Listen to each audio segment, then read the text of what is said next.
killer. I'm your midnight thriller.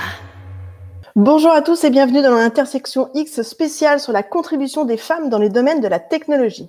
STEAM pour sciences, technologie, ingénierie et mathématiques. On a tendance à instiller aux femmes présentes dans ces disciplines dures le sentiment qu'elles n'y sont pas à leur place. Partout dans le monde, les femmes ressentent ce malaise. C'est ce que nous pouvions lire dans la section débat de la Presse Plus du 7 mars 2021.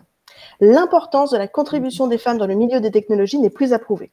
Pourtant, alors que Farah Alibé fait la manchette des journaux et médias depuis plusieurs jours aux commandes de Persévérance sur Mars, encore trop peu de femmes entreprennent une carrière en technologie. Quelles sont les raisons qui mènent à ces constats ? Comment pouvons-nous changer la donne et se diriger vers une parité et une égalité des chances ? Pour approfondir le sujet et répondre à ces questions, nous aurons le plaisir d'accueillir aujourd'hui 2 femmes pionnières dans leur domaine. Mais avant d'entrer dans le vif du sujet, nous souhaitions souligner une initiative à laquelle le Printemps numérique est très fier de collaborer régulièrement. Il s'agit du mouvement montréalais Les Filles et le Code, une initiative de l'organisme Concertation Montréal. Il était naturel pour nous d'en faire la promotion aujourd'hui. J'ai donc le plaisir d'accueillir, sans plus tarder, Madame Francine Verrier, vice-présidente et membre du comité éthique et gouvernance pour Concertation Montréal et marraine du mouvement montréalais Les Filles et le Code. Bonjour Francine, comment allez-vous? Bonjour Émilie, ça va très bien. Merci à vous de m'inviter. C'est vraiment un plaisir pour nous de vous avoir aujourd'hui. Est-ce que vous pourriez nous présenter rapidement d'où vient cette initiative, ses objectifs ainsi que les activités peut-être qu'elle renferme? Très bien, alors avec plaisir. Donc, les jeunes femmes méconnaissent les technologies et elles croient que ce n'est pas fait pour elles. Elles y voient peu d'intérêt par rapport à ce qu'elles recherchent, soit des carrières qui ont un impact positif chez les humains ou sur la société, comme la médecine par exemple, où elles sont majoritaires d'ailleurs dans les facultés. Alors, elles connaissent la médecine parce que quand elles sont jeunes, elles vont chez le médecin, elles vont à la pharmacie, mais elles ne vont pas chez l'ingénieur. Et si elles n'ont pas d'ingénieur dans leur famille ou proche d'elles, eh bien, il y a peu de chances qu'elles puissent être en contact avec eux. Donc, il y a une méconnaissance et aussi un doute sur leur intérêt.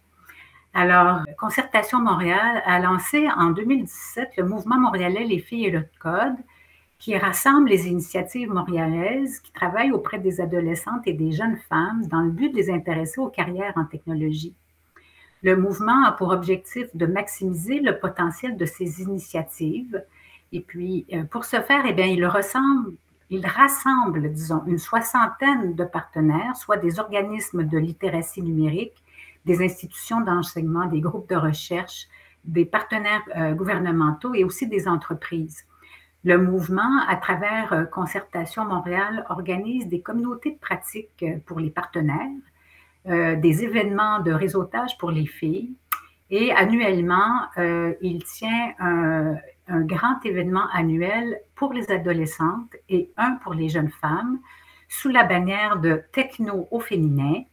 Et à l'occasion de ces événements, eh bien, les jeunes femmes et les filles ont l'occasion de démystifier les technologies et d'en apprendre sur les carrières dans ces domaines, notamment par la rencontre de modèles féminins. Et ça, c'est très important d'avoir des modèles féminins à qui s'identifier.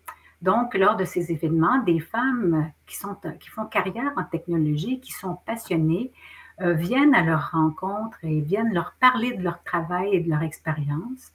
Alors, il s'agit aussi pour ces rencontres de faire voir aux filles que les technologies peuvent aussi avoir un impact positif sur la société, car pour elles, c'est important. C'est ce que nous avons observé et ce que les données aussi nous indiquent. Donc, plus les femmes seront nombreuses en technologie, plus elles auront l'occasion d'exprimer leur façon de voir les choses, leur perspective, et ainsi, donc, elles pourront influencer le développement de ces secteurs de manière qu'ils tiennent davantage compte de leurs valeurs et de leurs aspirations. Alors, c'est une question d'égalité, une question d'inclusion, une société ouverte et à ses dimensions, et certainement une meilleure société car elle est mieux à même de tenir compte des réalités et des besoins de l'ensemble de ceux qui la composent. Alors, tous ceux et celles qui désirent joindre le mouvement sont évidemment les bienvenus. Alors, merci Émilie de m'avoir donné l'occasion de faire cette présentation. Et puis, je vous souhaite une très belle entrevue avec deux femmes d'exception. Alors, merci beaucoup. Merci à vous vraiment d'avoir fait cette présentation qui, j'en suis sûre, en aura inspiré plus d'une et plus d'un sur les possibilités qui se présentent à nous pour être actrices et acteurs de ce changement, pour avoir eu la chance d'être une justement des professionnelles féminines présentes pour voir les yeux qui pétillent de ces jeunes femmes. Il y a beaucoup de choses à faire, elles ont envie de découvrir ces choses-là. Donc merci beaucoup de nous avoir présenté le mouvement montréalais, les filles et le code. Merci beaucoup Émilie, allez, au revoir. À très bientôt, au revoir. Le temps est maintenant venu de faire place donc à nos deux invités de cette intersection X sur la contribution des femmes dans les domaines de la technologie. J'ai donc le grand plaisir d'accueillir aujourd'hui Anne-Marie Croteau et Louise Champoux-Paillé. Anne-Marie est doyenne de l'école de gestion John Molson de l'Université Concordia à Montréal. Elle est la première femme à occuper ce poste. Elle est aussi professeure titulaire et chercheur spécialisée en gouvernance des technologies de l'information et elle accumule près de 30 années d'expérience académique, dont près de 15 ans en tant que gestionnaire universitaire et membre de conseil d'administration. Bonjour Anne-Marie, je suis ravie de vous accueillir aujourd'hui dans cette émission. Vous serez accompagnée aujourd'hui de Louise Champoux-Paillé, économiste titulaire d'une maîtrise en administration des affaires en muséologie, ainsi que d'une certification en gouvernance. Elle se distingue par une carrière de pionnière dans le domaine des services financiers et professionnels. Sa participation à plusieurs conseils d'administration et son engagement de plus de 30 ans à la promotion de la représentation des femmes au sein des instances organisationnelles est à son actif. Elle est également cadre en résidence à l'école de gestion John Molson de l'Université Concordia. Bonjour mesdames, bienvenue parmi nous aujourd'hui. J'espère que vous allez bien. J'ai juste envie de tout de suite indiquer à l'audience, aux personnes, aux femmes, aux filles et aux autres aussi qui nous écoutent aujourd'hui, de ne pas hésiter à poser vos questions. Nous sommes là pour y répondre aujourd'hui. On a envie de pouvoir vous donner des clés, des chiffres, des pistes de solutions. Donc, si vous avez des questions à poser à nos intervenantes aujourd'hui, faites-le en commentaire juste dessous la vidéo et on pourra donc y répondre, les poser et y répondre directement. On va rentrer dans le vif du sujet tout de suite. J'aimerais utiliser la première question pour dresser un peu un état des lieux de la situation, mais aussi en apprendre davantage sur vous et votre parcours si inspirant. Est-ce que vous pourriez nous présenter qui vous êtes, votre domaine, et aussi nous partager des défis que vous avez pu rencontrer en tant que femme dans les domaines dans lesquels vous êtes passées. Vous vous connaissez toutes les deux, donc peut-être je vais vous laisser auto-modérer ensemble. Anne-Marie, Louise, qui veut répondre en premier? Moi, j'invite Louise à parler en premier. Non. Bon, alors je vais le faire avec plaisir. Donc, comme Émilie le disait, je suis économiste de formation, MBA, certifiée en gouvernance, muséologue et j'ai fait une carrière principalement dans un milieu d'hommes. Économiste, j'ai fait mes études à un moment où nous étions que très, très peu dans la faculté. Et ensuite, j'ai poursuivi ma carrière dans le milieu des services professionnels. Encore là, il y avait très, très peu de femmes. Et également dans les services bancaires. Et encore là, je me suis retrouvée seule. Je vous disais, je suis également une certifiée en gouvernance. Et lorsque j'ai débuté ma carrière en 88 à titre d'administratrice de société, nous n'étions que 6% administratrices au Canada. Donc, c'est donc peu. Et au fond, j'aime pas utiliser le terme, mais c'est le bon terme. Je me suis battue pour faire ma place, mais je me suis surtout battue pour faire notre place dans tous les milieux de la société. Alors, pour moi, ce qui m'amène à m'impliquer aujourd'hui autant dans le milieu des nouvelles technologies, c'est parce que le milieu des nouvelles technologies ressemble au milieu de mathématiques où je me retrouvais à titre d'économiste et j'y mets la même fouille. fougue, et non fouille, mais la même fougue pour défendre notre place dans ce domaine d'aujourd'hui et de demain. Voilà. Merci beaucoup. On va avoir l'occasion de pouvoir approfondir justement ce sujet, mais je trouve que ça dresse déjà bien la table. Anne-Marie, est-ce que vous pouvez nous présenter un peu également votre parcours, mettre en lumière certains défis peut-être que vous avez rencontrés? Oui, bien sûr, avec plaisir. Puis vous comprendrez que parler après Louise, c'est vraiment, vraiment impressionnant le parcours qu'elle a eu. Alors, moi, je suis née à Victoriaville et j'ai décidé d'aller faire un bac en mathématiques actuarielles à Concordia parce que je voulais apprendre l'anglais, puis on me disait que j'étais forte en mathématiques. Alors, j'ai été chanceuse, on m'a dit que j'étais forte et j'aimais aussi les mathématiques. Première chose. Et après, pendant le bac en actuariat, j'ai appris à programmer. Et ça aussi, ça a été intéressant. Nous étions peu, mais je me rendais pas compte, là, homme-femme, mais j'étais une fille parmi la gang, là. C'était correct à l'époque. Et après, j'ai décidé d'aller faire un bac à HEC. Et j'ai eu la chance de travailler comme assistante de recherche pour un professeur en économie, Jean Créneau, qui me demandait de l'aider. Puis encore, c'était mon bac en technologie qui m'avait aidé à avoir ce poste-là parce qu'il y avait besoin de programmation. Et de fil en aiguille, ben, je me suis retrouvée à aimer le milieu universitaire. J'ai été demandée pour enseigner. J'ai enseigné très tôt à HEC. À l'époque, c'était Lotus, les chiffriers électroniques. Et j'ai eu la piqûre pour l'enseignement. Et bon, pour avoir un bon poste universitaire comme enseignant, ben, ça vaut la peine d'aller faire son doctorat, ce que j'ai fait à l'Université Laval après avoir complété ma MSc encore à HEC en technologie d'information.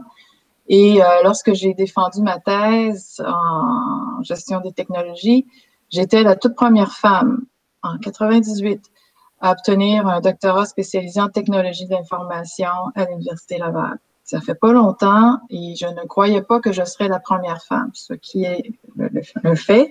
Et après, ben, j'ai eu un poste tout de suite à HEC, à Concordia. Méchant lapsus ici. À Concordia, où j'ai été, j'ai fait ma place. J'étais la première à avoir un doctorat en technologie de l'information. Nous étions très peu de femmes. Mais encore là, je sentais pas cette pression femme-homme tant que ça. Et puis, bon, j'ai progressé. Je me suis tout de suite impliquée dans la gestion universitaire parce que, justement, j'étais une des seules qui représentait les technologies qui étaient très importantes au sein de la faculté. J'ai pris de l'expérience comme ça. Et puis, j'ai été on a développé à l'époque un programme en commerce électronique. C'était tout nouveau. J'étais la fondatrice de ça. Et puis, de fil en aiguille, prendre de l'expérience, je suis devenue directrice du Executive MBA chez nous. Et pendant cette période-là, j'ai pris goût aussi à la gouvernance en société. Alors, j'ai été chercher ma certification. J'étais membre du conseil d'administration de la Société d'assurance automobile du Québec, justement à cause de mon expérience en technologie de l'information. Et je suis devenue vice-doyenne entre-temps à l'université, à l'école de gestion John Molson, pendant 5 ans. Et comme vous l'avez dit, en 2017, j'ai pris le poste de doyenne, la première femme à occuper le poste. Et rapidement là-dessus, puisque j'étais la première, on m'a demandé si j'étais à l'aise de me positionner comme première femme à occuper ce poste-là. Et finalement, je l'ai fait, puis je suis contente de l'avoir fait. Parce que les étudiantes, par l'après, ça a créé un certain buzz, si je peux dire. Puis quand j'ai appliqué sur le poste de doyenne, nous n'étions que 12% de femmes doyennes dans les écoles de gestion à travers le Canada. Maintenant, on est rendu à 18%. Il y a un léger progrès. C'est loin d'être la parité. Et à partir de cet automne, je suis devenue la présidente de l'Association des écoles de gestion du Canada. Je suis la deuxième à occuper ce poste-là. Alors, comme vous voyez, là, je me retrouve à être une première ou une deuxième par les faits, mais tout ça pour dire que c'est les TI qui ont aidé beaucoup mon cheminement, le fait d'avoir cette expertise-là. Puis aussi avec, on va sûrement y venir, mais avec la loi sur la gouvernance des sociétés d'État, d'avoir plus de femmes, ça l'a aussi aidé à avoir plus de femmes. Je pense que d'avoir la combinaison femmes-TI m'a certainement aidé. Alors, je vais terminer là-dessus. Alors, c'est mon parcours. C'est un très beau parcours que vous nous présentez aujourd'hui toutes les deux. Encore merci d'être parmi nous. Je trouve ça intéressant en fait de voir à travers ce chemin-là, autant l'une que l'autre, de voir que déjà il y avait des enjeux, conscients ou inconscients, du fait d'être une des seules femmes qui était là. C'est quelque chose de visible, c'est quelque chose de pas visible. Je trouve ça intéressant parce que c'est encore ce qu'on a aujourd'hui. C'est encore ce qu'on voit et c'est aussi encore sur ces enjeux-là que beaucoup de biais technologiques, malheureusement, vont avoir lieu et vont se développer. Donc, on le voit, il y a eu quelques évolutions qui ont eu lieu, qui sont quand même assez, on va pas dire lentes, mais qui prennent leur temps, on va dire, pour se développer et pour représenter leurs résultats. En voyant tout ce qui a déjà été fait, puis je sais que vous allez avoir des exemples à nous partager de choses qui ont déjà été mises en place, que ce soit les lois sur les gouvernances, que ce soit certaines bourses peut-être auxquelles vous avez soit participé à mettre en place ou que vous avez obtenues, on s'aperçoit pourtant encore qu'il reste encore beaucoup de chemin à parcourir. Est-ce qu'on pourrait, histoire de continuer de dresser justement ce tableau-là, comparer différentes perspectives territoriales, notamment entre le Québec et le reste du Canada et l'international, par exemple. Je pense que vous deux, vous complétez très bien sur le fait de pouvoir nous donner cette perspective-là. Louise, peut-être commencer avec la perspective que vous maîtrisez, que vous connaissez, qu'on viendra compléter ensuite avec celle d'Anne-Marie. Bien. Alors, moi, je vais poursuivre dans les analogies. En parlant du début de ma carrière à titre d'administratrice dans les années 80, où je mentionnais qu'à ce moment, nous étions que 6% de femmes qui siégeaient à des conseils d'administration. Alors, j'ai tenté de relever dans le domaine des technologies où nous en sommes aujourd'hui. Alors, en bonne statisticienne, je vais regarder quand même mes notes parce que je ne les ai pas retenues tout au complet, mais je vais vous citer quelques chiffres qui vont vous dire que nous sommes encore très loin. Présentement, il y a seulement 5% des sociétés canadiennes du secteur de la technologie qui sont dirigées par des femmes. 5%. Seulement 13% des membres de la direction sont des femmes. 13%. 53% de ces sociétés ne comptaient aucune femme parmi ses dirigeants. Seulement 8% occupaient des postes d'administrateurs. 8%. Quand j'ai commencé, nous étions 6% dans des sociétés canadiennes. De plus, 73% de ces postes, de ces sociétés, ne comptaient aucune femme. 70% des sociétés de capital de risque qui financent, au fond, les nouvelles technologies, 70% ne comptaient aucune femme. Alors, donc, il y a du chemin. Capital partir des nouvelles entreprises dans le domaine. Et toujours dans ces entreprises de financement, il n'y a que 12% de tous les associés qui sont des femmes. Donc, comme vous voyez, dans l'appareillage, dans la structure de gouvernance de ces entreprises de technologie, nous sommes très, très peu présentes. Et j'ajouterais que sur le plan, ça c'est sur le plan canadien, sur le plan international, c'est à peu près la même chose. Ces statistiques dont je vous présente. Donc, on voit qu'il y a dans ces entreprises-là un mouvement de fond qui doit être fait pour rétablir une mixité.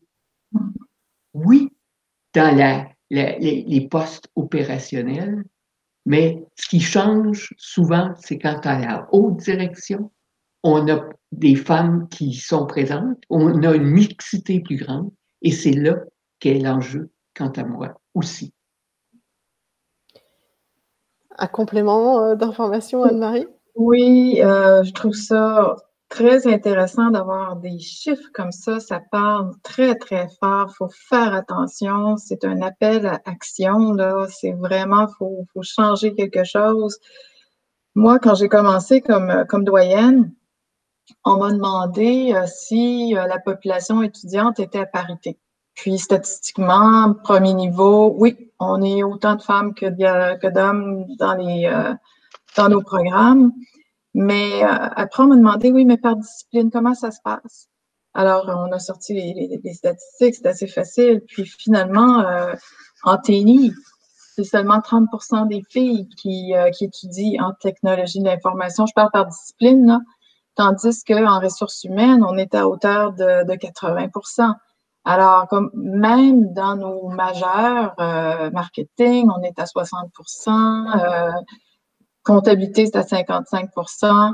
Mais quand vient le temps de parler de finance et de technologie de l'information, on est autour de 30%. Puis quand je regarde par rapport aux postes qui sont offerts à nos gradués, les postes les plus payants, les plus en demande, ben, c'est en TI et en technologie, en TI puis en finance. Alors, ça parle. Il faut vraiment faire en sorte qu'on augmente le nombre de filles qui étudient en technologie, en finance. Comptabilité, ça va. Il n'y a pas trop d'inquiétude, comme je disais. Puis une façon que j'aimerais m'y prendre, puis ce sur quoi on insiste beaucoup, c'est d'attirer plus de femmes en classe qui enseignent à nos étudiantes pour que nos filles voient des modèles féminins qui ont du succès en classe et qui inspirent nos jeunes étudiantes. Alors ça, c'est très, très intéressant. C'est pas nécessairement facile parce que le pipeline, faut le nourrir, le pipeline. Il faut avoir beaucoup de candidats et candidates pour être capable d'avoir suffisamment de femmes en classe en train d'enseigner. L'article dont Francine parlait référait au fait que c'est Gina Coudi, qui est une graduée de la faculté de génie, qui a fait un don majeur à la faculté d'ingénierie à Concordia et qui a, par le fait même, inspiré tellement de femmes maintenant pour se sentir à l'aise de voir qu'une des graduées de Concordia en génie a eu du succès et puis qu'elle a redonné de façon significative, puis que la faculté s'appelle Gina Coudi School of Engineering maintenant. C'est magnifique. Et c'est une femme engagée, c'est inspirant, elle accepte toutes les occasions de parler aux étudiantes, très inclusive aussi dans son discours. Alors, c'est offrir des modèles, je pense, qui est une des clés pour attirer plus de femmes dans les domaines qu'on a. Donc, offrir des modèles, puis c'est ce que je trouve bien parce que là, on a vraiment les deux tenants et aboutissants, je dirais, entre le avant l'entreprise puis en entreprise. Est-ce que instaurer des modèles féminins avant pour aller justement inspirer des femmes à rentrer dans les secteurs technologiques, à étudier dans les secteurs technologiques, est-ce que ça va poursuivre cette envie-là aussi de continuer en entreprise? Parce qu'on voit qu'il y a aussi un gap. On va avoir plus d'étudiantes féminines qui vont étudier en technologie de l'information, mais le pourcentage va quand même être encore moindre en entreprise. Pourquoi elles s'autorisent, entre guillemets, à aller apprendre les technologies, mais finalement ne vont pas y travailler. Donc, est-ce que instaurer des modèles féminins, ça fonctionne avant et en entreprise? Puis, comment on fait pour mettre ça en place? Parce que on a pris un engagement aujourd'hui auprès de notre audience de pouvoir leur offrir des pistes de solutions concrètes. Comment on met ça en place? Est-ce que c'est à travers des quotas? Est-ce que c'est à travers reprendre l'exemple peut-être des lois de gouvernance sur les grandes entreprises canadiennes? Comment on met ça en place? Est-ce que vous avez des avis là-dessus? J'aimerais réagir d'abord.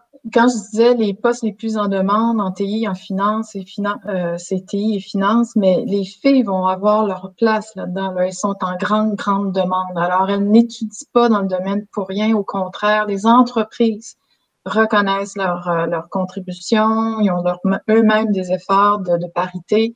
Alors, les filles, une fois qu'elles décident d'étudier dans ces deux domaines-là, entre autres, s'alignent pour avoir des belles carrières puis être très sollicitées. Fait que une fois qu'on les a dans le pipeline, elles vont arriver, je pense, à avoir des bons postes.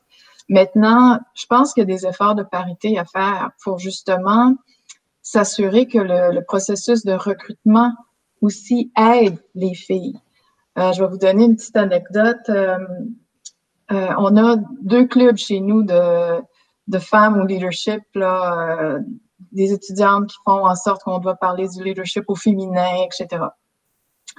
Et elles sont venues me voir au début en me disant, y aurait-il moyen de demander aux professeurs de nous donner des exemples féminins gagnants lorsqu'ils ou qu'elles nous enseignent? Parce que souvent, la façon que les cas sont écrits, c'est un CEO masculin qui a réussi ou qui a des difficultés, mais souvent on parle de l'homme uniquement, puis quand il y a un personnage féminin, c'est pas toujours glorieux. Ça arrive souvent, mais elle me disait, en plus, lorsqu'on passe en entrevue, ces stéréotypes-là sont répétés dans les scénarios qu'on nous donne, où est-ce que la femme a plus de difficultés que l'homme, puis l'homme gagne plus souvent. En tout cas, bref, vous voyez là, le stéréotype là, que je suis en train de parler. Alors, ça va loin, là. C'est nous, quand on enseigne, de donner plus d'exemples gagnants, de modèles féminins, et que les entreprises, lorsqu'elles sont dans leur processus de recrutement, les gens en HR pensent à avoir des modèles de scénarios féminins pour justement pour pas inclure ce biais-là lorsque la fille est en train de répondre au questionnaire. Ah, c'est une femme qui est en train encore, puis ça vient les choquer, ça vient les chercher dans leurs valeurs. Elle performe peut-être pas de la même façon. Alors, il y a moyen puis ça, je le dis à chaque plateforme que j'ai. Je reprends leur exemple. C'est important, je pense, de changer à ce niveau-là. Les quotas ont aussi leur rôle, ça, c'est entendu, là. Louise et moi, on a des bonnes positions là-dessus, on peut en parler. Je ne sais pas si on va aller dans les quotas, là, mais c'est... Mais au moins donner des pistes de solutions. On voit, on a beaucoup de commentaires aujourd'hui, donc il y a beaucoup de femmes qui vous encouragent, qui nous encouragent à continuer justement à mettre de l'avant des parcours comme les vôtres, des questions comme vous présentez aujourd'hui. On a justement Marie-Josée qui travaille elle-même en ressources humaines comme recruteur et qui adorerait s'assurer de donner la place nécessaire à la femme dans son recrutement. Donc, s'il y a des pistes comme ça de quotas qui effectivement fonctionnent, même si on peut être pour ou contre le fait d'instaurer justement des chiffres aussi précis et d'avoir des cases à remplir, si ça fait déjà partie du chemin à mettre en place, je pense que oui, on en parle aujourd'hui. C'est ce qu'on veut. Donc, on a des quotas, on a des modèles féminins, que ça soit à l'intérieur peut-être d'entrevues, d'événements, peut-être à l'intérieur de communautés mentorales en entreprise. Est-ce que c'est des choses que vous avez déjà vues passer? Oui. Je pense que le mentorat est une excellente façon, du moins dans les universités, mais aussi dans le monde des entreprises, pour encourager les femmes à y faire leur place. Mais dans le domaine des entreprises, il faut faire en sorte que les femmes puissent avoir des promotions. On a vu tantôt on se retrouve possiblement au début qu'il y a un bon nombre de femmes, mais que progressivement, leur présence s'estompe. Et on a la même chose dans le milieu des affaires. Il y a un goulot d'étranglement. Ouais. Alors, comment faire en sorte que les femmes puissent accéder à des postes de haute direction dans les sociétés qui sont dans le domaine des nouvelles technologies? Et pour moi, ça, c'est à peu près les mêmes techniques qui peuvent exister. On a parlé de mentorat, on a parlé de sponsoring, de personnes plus expérimentées qui peuvent pousser les candidatures de femmes. On peut aussi passer à des comités de sélection pour des postes de direction, même au départ, d'avoir au moins une femme qui soit ces comités de sélection pour possiblement aller chercher la valeur ajoutée que cette femme peut apporter dans ses postes. On peut aussi penser, et ça pour moi c'est bien important, on dit que les femmes ne sont pas là parce qu'elles ne voient pas dans les nouvelles technologies une façon de créer une meilleure société.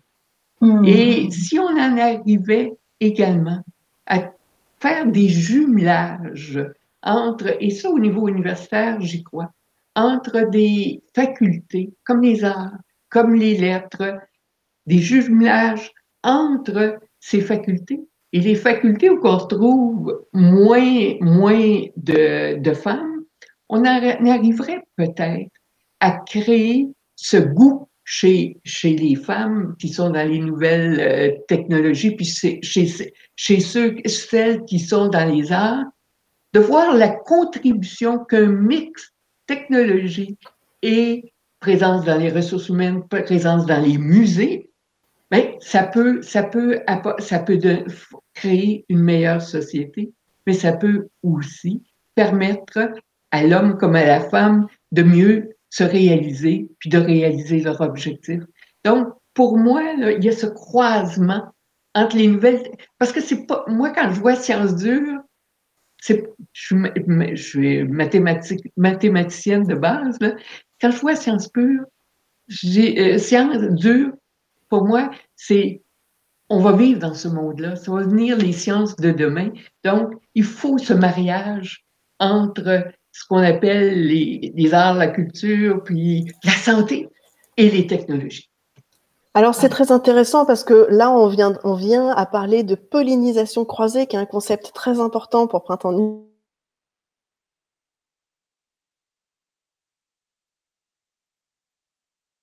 Derrière cette notion-là pour faire avancer les choses. On a toujours beaucoup de commentaires. On nous parle de parité physique, par exemple, qui est une formation pour les professeurs, justement, pour les aider à faire de l'inclusion pour les femmes en STEAM dans leurs cours. Donc, on voit bien qu'il y a des initiatives qui existent. Est-ce que ces initiatives auraient besoin d'être mises plus de l'avant pour avoir plus de succès, avoir peut-être plus de moyens? Ce que je trouve aussi intéressant dans votre discours, je rebondis un peu sur les chiffres que Louise vous mentionnez tout à l'heure, c'était qu'il n'y avait que une dizaine, même pas de pourcents de femmes présentes dans les fonds de financement. Et en étant passé dans différentes startups à différents moments justement de financement, on s'aperçoit que les questions au moment de la levée de fonds qui sont posées par les investisseurs ne sont pas les mêmes posées à des femmes que posées à des hommes. Exemple concret, on se rend compte que on va demander à des entrepreneurs masculins comment ils vont réussir à gérer la croissance de leur entreprise, alors qu'on va demander à des entrepreneurs féminines comment elles vont réussir à gérer les enjeux financiers, la notion de risque. Bref, on a un biais qui est là, qui est présent, de savoir comment un homme va être mieux capable, donc ça veut dire va déjà arriver, lui, à faire fonctionner quelque chose, alors que la femme, il va falloir qu'elle se prépare plutôt à gérer la crise et quelque chose qui ne fonctionnera pas. Donc, on a déjà un biais ici. Et j'aimerais aussi qu'on puisse discuter si on a cette diversité, parité au sein des entreprises technologiques, ça veut dire que les biais psychologiques qu'on a déjà vont diminuer, mais les biais technologiques qu'on est en train de mettre en place, parce que là, on parle justement qu'on va utiliser qu'on utilise les technologies pour les ressources humaines, donc pour faire du screening de CV, etc. Et on vient transposer ces biais psychologiques-là à l'intérieur aussi des intelligences artificielles. Est-ce que il y a des possibilités très rapides de pouvoir lever un flag auprès de ces entreprises-là, des startups ou autres, pour leur donner des cues, leur donner justement des conseils pour réussir à éviter cet écueil-là? Oui, c'est très important d'avoir, je dirais, de formation autour de tout ce qui est EDI, là, Equity, Diversity, Inclusion, pour que les gens soient conscients de leurs biais inconscients.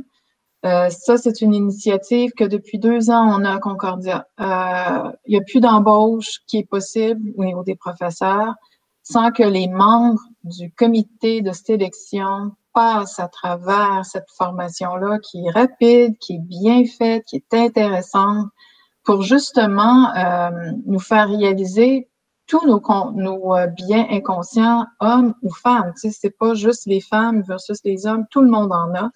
Je pense que ça, c'est déjà une bonne approche. Alors, déjà, la formation. mais aussi d'avoir cette discussion-là ouverte, ce questionnement-là sur sommes-nous en train d'avoir un biais inconscient, puis d'avoir plus de femmes, surtout, ou des gens de minorité, pour parler de ça. Alors, ce que Louise disait tout à l'heure, qui est « j'étais la seule femme », c'est important d'avoir au moins une femme sur le comité de sélection.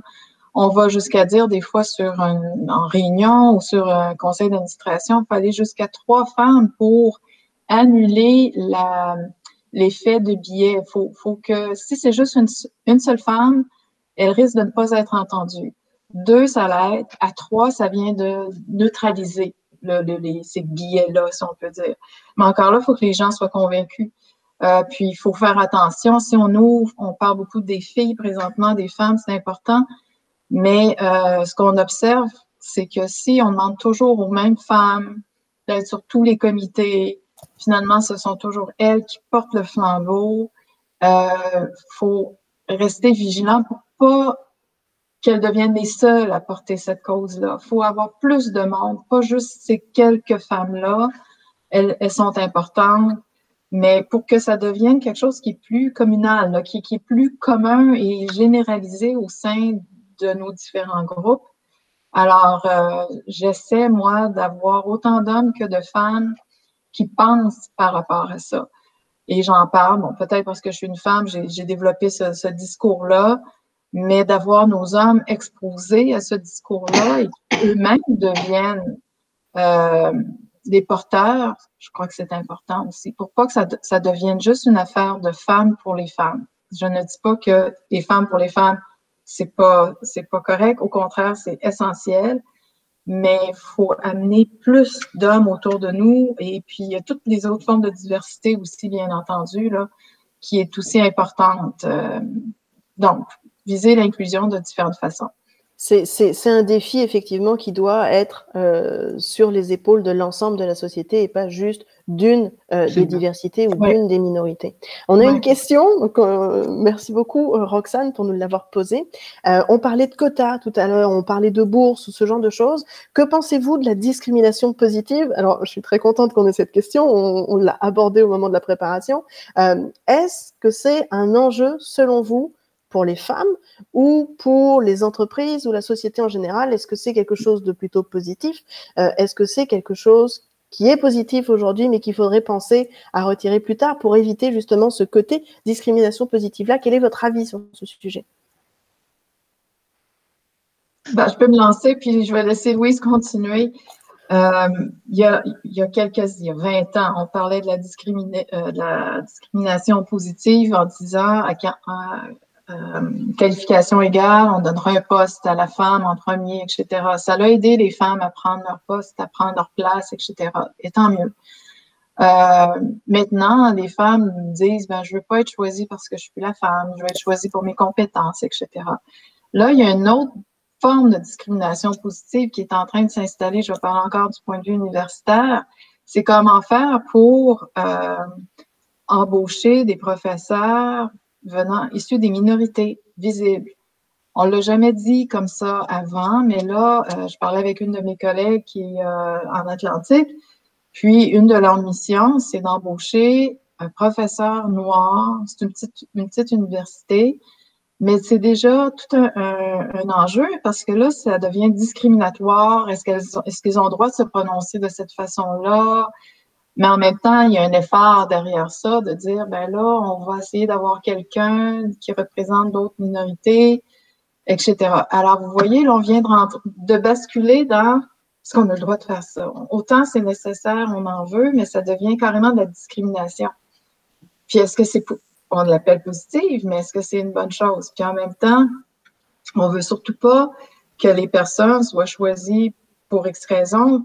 C'est une chose, ça allait être peut-être les quotas, ça allait être peut-être les nombres, mais ces gens-là, lorsqu'on les embauche, il faut aussi les accueillir pour qu'ils deviennent à part entière et non pas juste vous avez aidé nos statistiques. Il faut que ces gens-là aient un sens de belonging. Tu sais, ça, c'est l'autre tendance maintenant. Là, on parle beaucoup de equity, diversity, inclusion, mais là, c'est en train d'ajouter belonging. Il faut faire en sorte qu'une fois qu'on ajoute tous ces gens-là, tout le monde a sa place égale. Tout le monde a des chances égales d'avoir accès à leur poste suivant, etc. Alors, ça l'aide, je pense que on peut peut-être voir, je pense, j'aime ça comment tu le dis, Émilie, parce que ça l'aide à faire progresser, mais après, il faut se re-questionner s'il faut le maintenir pour pas que ça devienne, qu'il y ait un contre-effet à ce genre de discrimination positive-là.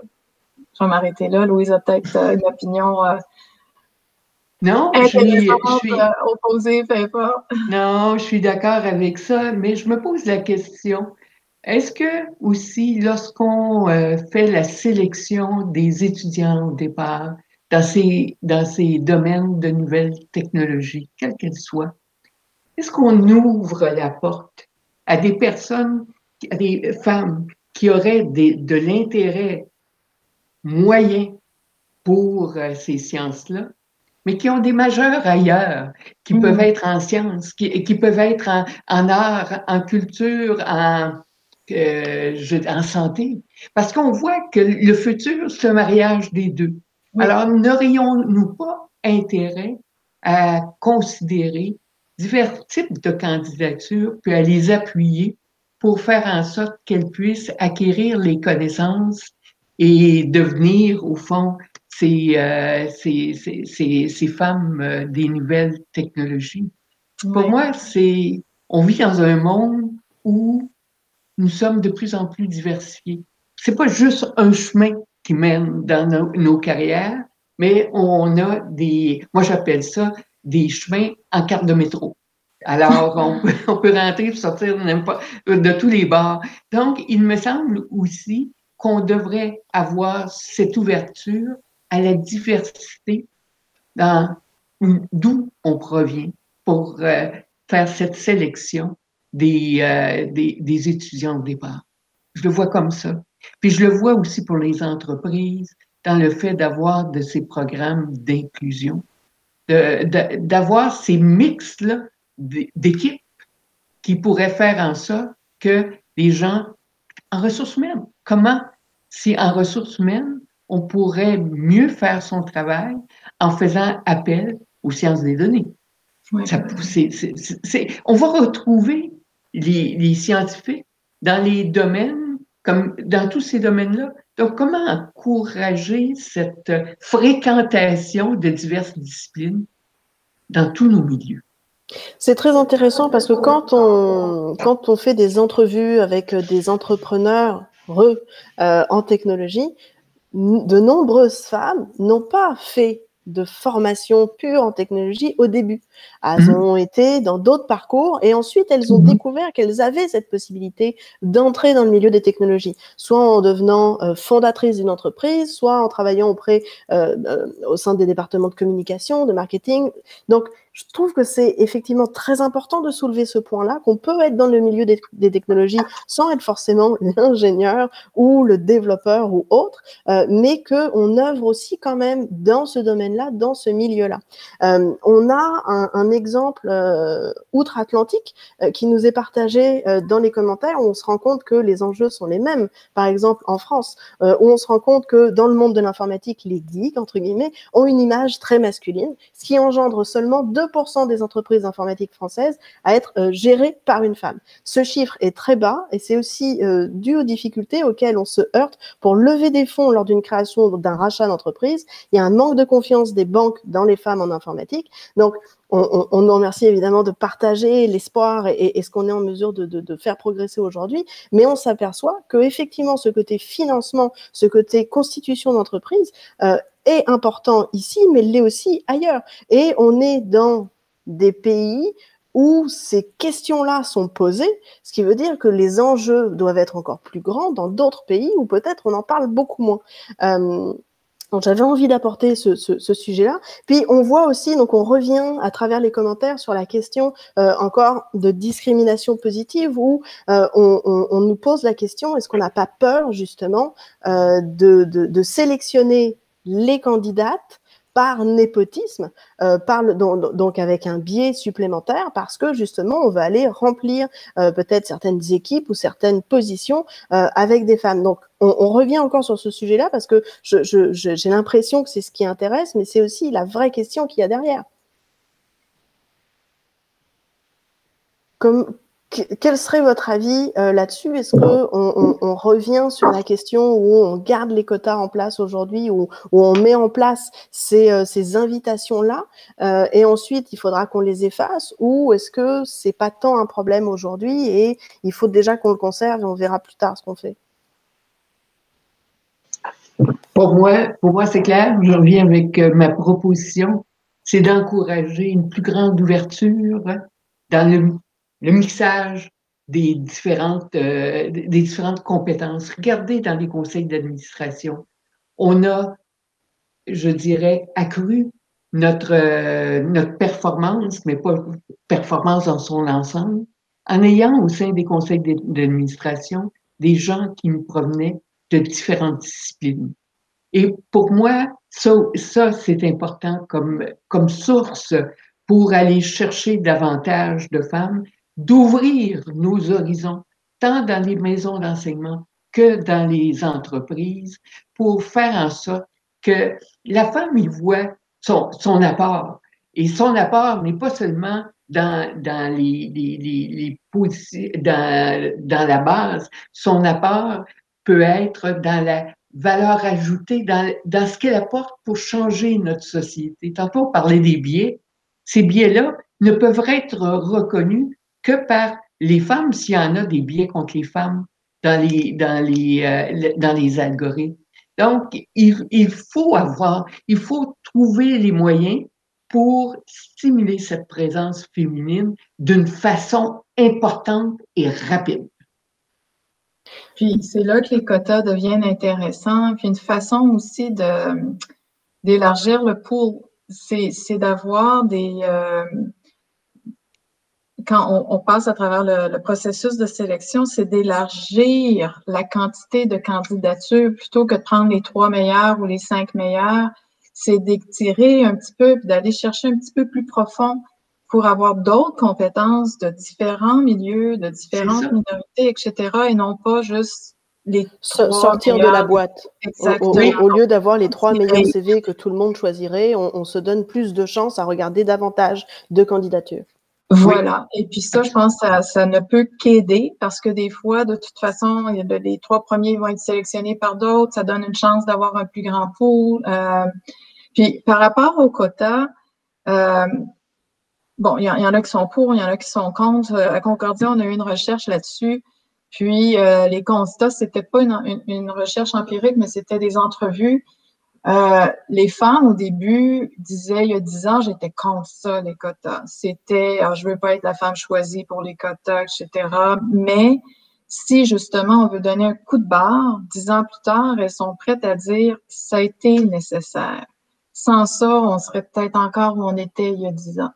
Alors, c'est peut-être ce mécanisme-là que ça l'aide, parce qu'une fois que c'est établi, que ça a été nommé, que ça a été fait, qu'on a les femmes, les hommes, on est à parité.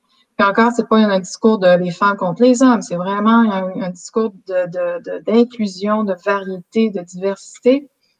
À un moment donné, ça devient plus naturel. Puis là, on revient à ce que tu disais, Émilie, peut-être qu'à ce moment-là, ça ne sera pas autant nécessaire de forcer ces quotas-là. Et ça fait aussi une autre sorte de réseau. Parce que mon réseau, c'est pas le réseau d'un homme, ça l'est, ça peut l'être comme ça ne peut pas l'être, mais ça augmente les réseaux différents que d'avoir des personnes issues de différents milieux. Alors, je pense que c'est ça que ça l'amène, ces quotas-là. On parle des femmes, mais encore, la loi sur la gouvernance, maintenant, c'est de demander les moins de 35 ans. Il faut un siège pour les moins de 35 ans sur les CA de sociétés d'État. Alors, ça aussi, c'est intéressant. C'est une nouvelle chose. On entend moins parler, les gens chicanent moins là-dessus, mais c'est aussi important. Ça amène une autre forme de diversité. J'ajouterais, quand j'ai débuté ma carrière, c'était pas les quotas, c'était le fait de dire il nous faut une femme au sein du conseil. Et bien des fois, j'ai été nommée parce que j'étais une femme. Et d'autres femmes me disaient, ben, tu te sens pas mal à l'aise à cause de ça? Je disais non, il en faut une. Il faut qu'il y en ait une qui le fasse, pour qu'il y en ait d'autres qui y accèdent. Alors, pour moi, si c'est le quota, ben, j'irai sans aucune hésitation. Parce qu'on a une fonction en tant que femme. C'est d'en encourager d'autres d'être après nous. Alors, pour moi, c'est une question de courage puis de s'exprimer. Mm. Et si j'avais un mot à dire à celles qui sont parmi nous, puis à ceux aussi qui sont parmi nous, parce que j'ai vu une photo d'homme apparaître, c'est que dans ces milieux-là, il faut beaucoup de courage. Et c'est ça qui nous fait réussir. C'est très intéressant parce qu'on voit aussi à l'intérieur des commentaires, on a un exemple concret que dans une entreprise, donc bon, organisation parapublique, le fait d'avoir un objectif chiffré au niveau de la diversité de la main-d'œuvre permettait justement le fait d'avoir cette sensibilisation et cet objectif à aider la cause de la diversité en permettant de mettre des minorités davantage dans la pile du gestionnaire plutôt que dans la pile automatiquement rejetée. Donc on revient sur le point que Anne-Marie mentionnait, d'ouvrir, d'élargir le spectre de candidatures pour pouvoir avoir plus de chances d'avoir des candidats ou des candidates, si on parle de toute diversité confondue, qui n'auraient pas forcément été screenés tout de suite. Le temps file très très vite, la discussion est passionnante, mais j'aimerais qu'on puisse, puis Louise a commencé un petit peu à orienter cette question-là. J'aimerais voir avec vous si il y a de nombreuses filles, femmes, etc. qui nous écoutent aujourd'hui, si vous aviez un message à leur transmettre, des conseils à leur partager. Donc, on voit que Louise nous dit qu'il faut faire preuve de courage, qu'on est encore dans des secteurs qui sont quand même, qui vont nous demander certains défis. Est-ce que vous auriez un autre message à leur transmettre aujourd'hui? Ben, moi, je dirais foncez, n'ayez pas peur. Soyez inspirés, je pense que c'est correct. Puis, allez vous chercher des mentors féminins et masculins pour avancer dans votre carrière. Ce que je dis, c'est très général, en fait. C'est quand c'est le temps de suivre nos rêves, c'est de trouver des gens qui nous inspirent, hommes et femmes, pour qu'on puisse remplir notre plein potentiel. C'est dommage, des fois, d'être dans des situations où les gens ne nous encouragent pas, mais je pense qu'on a tous en dedans de nous un instinct qui nous dit je pense que je suis bonne pour le faire. Il faut l'écouter, cette voix-là. Il faut, à un moment donné, on sent que c'est la chose à faire, le poste sur lequel appliquer, puis c'est de l'essayer, c'est de foncer. Mais allez chercher des appuis qui vont vous encourager pour que vous sentiez que, OK, c'est faisable, puis soyez inspirés. Voilà. Puis il faut pas douter de soi. Il faut avoir confiance en soi. Ça, c'est pour moi un message important. Parce qu'on nous apprend, au fond, que dans les écoles, encore, peut-être pas aujourd'hui, c'est moins, mais on nous apprend à douter que c'est notre choix, qu'on peut y être heureux. Pour moi, il ne faut pas douter. Il faut se faire confiance. Merci beaucoup, vraiment. Je pense que ça va être les mots de la fin. Merci beaucoup pour ce partage riche, ces conseils, ces pistes de solutions que vous nous avez présentées. Même si nous sommes encore conscients que le chemin à parcourir reste vaste, nous pouvons tout de même nous réjouir de faire bouger les lignes, de voir que des initiatives académiques, entrepreneuriales ou sociétales permettent de faire avancer la condition des femmes dans le domaine de la technologie. Cependant, nous devons garder en tête que ce défi, chacune et chacun d'entre nous peut y prendre part pour le relever. Merci à toutes et à tous d'avoir été parmi nous aujourd'hui. Nous reviendrons prochainement avec une nouvelle thématique. Restez à l'écoute. D'ici là, prenez soin de vous. Je vous dis à très bientôt et restez inspirés. Au revoir. Merci.